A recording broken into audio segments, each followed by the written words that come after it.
L'autorité française, profondément anti-française, pour avoir régné les valeurs morales universelles et trahi le lourd héritage humaniste des philosophes des Lumières, se sont transformés en une junte au service de l'obscurantisme. Je répète pour une dernière fois. Les autorités françaises, profondément anti-françaises, pour avoir régné les valeurs morales universelles et trahi le lourd héritage des philosophes des Lumières, se sont transformés en une junte au service de l'obscurantisme. Obscurantisme de la junte française nostalgique de pratiques néocoloniales, condescendantes, paternalistes et revanchardes, qui a commandité et prémédité des sanctions inédites, illégales, illégitimes et inhumaines de la CEDEAO et de l'UEMOA contre le Mali et mon pays. Après plus de 10 ans d'insécurité et en fait des milliers de morts, autant de réfugiés et de déplacés internes, n'est-ce pas un sacrilège de mettre une population malienne victime de l'insécurité dans un pays enclavé sous embargo pendant 7 mois, en procédant à la fermeture des frontières et la saisie des comptes financiers du Mali. Grâce à sa résilience et à la solidarité de pays amis et des peuples africains, le peuple malien a tenu et a déjoué les pronostics de ses adversaires. Obscurantisme de la junte française qui s'est rendue coupable d'instrumentalisation des différences ethniques en oubliant si vite sa responsabilité dans le génocide contre les Tutsis au Rwanda, coupable également de tenter désespérément de diviser les Maliens, enfants d'une même famille. Enfin, obscurantisme de la junte française qui a violé l'espace aérien malien en y faisant voler des vecteurs aériens tels que des drones, des hélicoptères militaires et des avions de chasse plus d'une 50aine de fois, en apportant des renseignements, des armes et munitions aux groupes terroristes. Afin de se donner une bonne conscience, la junte française accuse le Mali de n'avoir pas été reconnaissant en se gargarisant de la mort regrettable de 59 soldats français au Mali lors de diverses opérations de lutte contre le terrorisme. À cette triste accusation, nous rappelons que dans la majorité des interventions d'officiels maliens et des cérémonies, nous rendons systématiquement un hommage à l'ensemble des victimes de l'insécurité au Mali, sans distinction de nationalité, donc y compris les 59 Français décédés. Aussi, nous les invitons à ne pas s'arrêter à si bon chemin et de remonter le temps, en passant par leur intervention en Libye, décriée par toute l'Afrique, sans oublier la participation forcée des milliers d'Africains à la Première et la Seconde Guerre mondiale, sans oublier la traite négrière qui explique le sort économique de beaucoup de pays.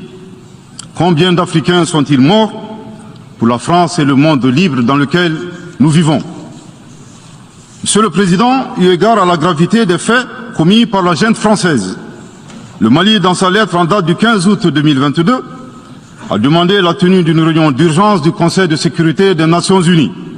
Cette réunion a pour objet de permettre au Mali de présenter les éléments de preuve en sa possession, démontrant que l'armée française a agressé en de maintes reprises mon pays, en violant de manière répétitive et fréquente l'espace aérien malien, sans autorisation des autorités maliennes, et parfois en falsifiant des documents de vol.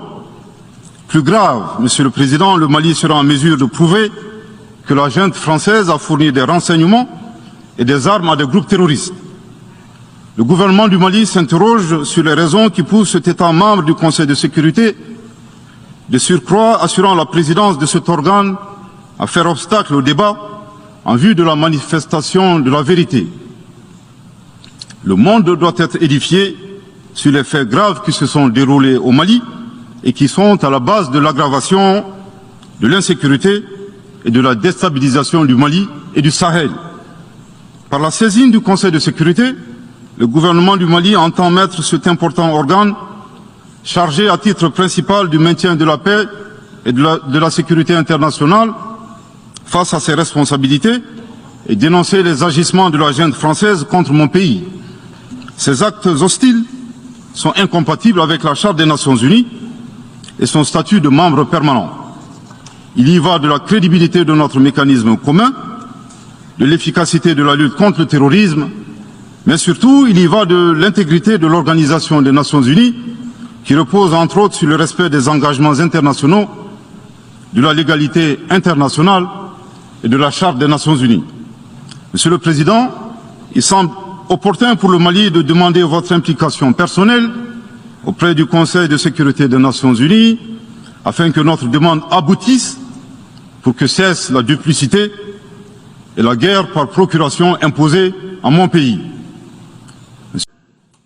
Malgré les efforts tangibles de la transition malienne dans la mise en œuvre des chronogrammes des réformes politiques et institutionnelles et celui des élections salués par la communauté internationale, Madame la ministre des Affaires étrangères de la junte française, à qui le Mali n'a pourtant rien demandé, a estimé qu'il n'y avait pas eu de progrès, oubliant que nul ne peut aimer le Mali plus que les Maliens eux-mêmes.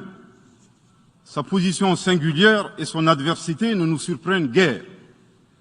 Victor Hugo, dans Claude Gueux, a classé le genre humain en deux catégories, en indiquant, je cite, qu'il y a des hommes qui sont fers et des hommes qui sont aimants. Fin de citation. Madame le ministre, dont il s'agit malheureusement, n'est ni fer, ni aimant, elle est hideusement sui generis. Devant l'incertitude et les situations étrangères, le peuple malien adopte une attitude prudente. Amadou Hampâté-Bâ met en relief en conseillant dans l'étrange destin de Wangrin que, je cite, « Si observer est une qualité, savoir se taire préserve de la calamité ». Fin de citation.